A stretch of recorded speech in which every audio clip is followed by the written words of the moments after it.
যেখানে 1 কোটি টার্গেট বেঁধে দেওয়া হয়েছিল, 42 লক্ষে আটকে গেল বঙ্গ বিজেপি। সদস্য সংগ্রহের টার্গেট পূরণ করতে গিয়ে বঙ্গ বিজেপি নাস্তানাবুদ হয়ে গেল।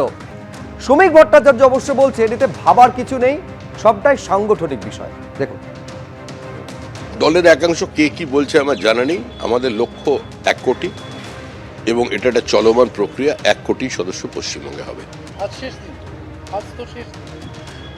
পার্টি কখন, কবে, কোথায়, কিভাবে শেষ করবে সেটা সম্পূর্ণ পার্টির সাংগঠনিক বিষয়। আমাদের আজকে শেষ দিন, কিন্তু সদস্যতা বন্ধ থাকবে না।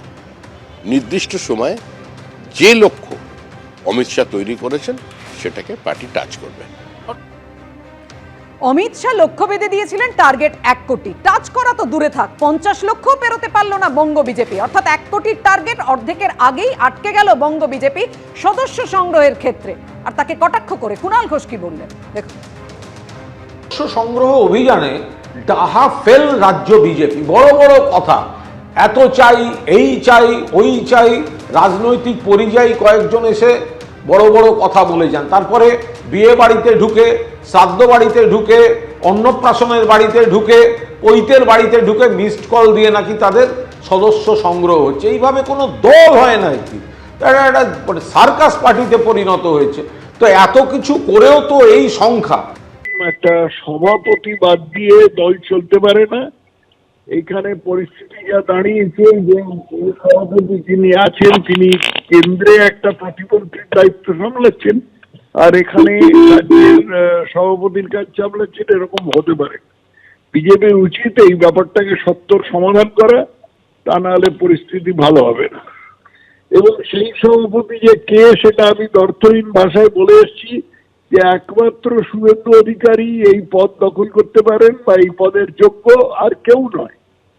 তো এখন বিজেপি আমার কথা শুনলে ভালো, না শুনলে তারা বুঝবে। যারা মূল স্তম্ভ বিজেপি, যারা 34, 30, 34, 35 বছর ধরে এই রাজনীতি করছে, তাদের বেশিরভাগকে মাঠে ময়দানে নামানো হয়নি, তাদের সাইড করে রাখা হয়েছে। তো কাদের দেখে মানুষ আসবে?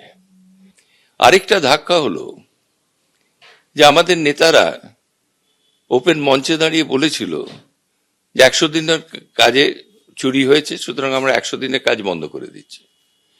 চুরি হয়েছে হয়তো 20%, 30% চুরি হয়েছে, কিন্তু 70% চুরি হয়নি।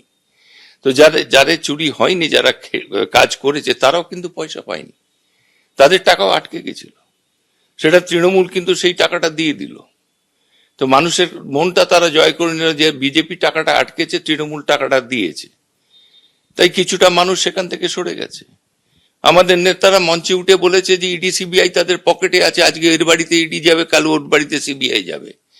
যখন ইডি সিবিআই যখন এখন মানে কাউকে ধরছে না, কাউকে ছেড়ে দিচ্ছে, তো মানুষের মনে দ্বন্দ্ব হয়ে যাচ্ছে যে তোমরা অরবিন্দ কেজরিওয়ালকে ধরতে পারো, তোমরা সোরেনকে ধরতে পারো, কিন্তু তোমরা এখানকার মাথাতে ধরতে পারো না।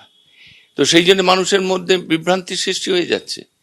তো সেই জন্য মানুষ বিজেপির দিকে আসতে চাইছে না।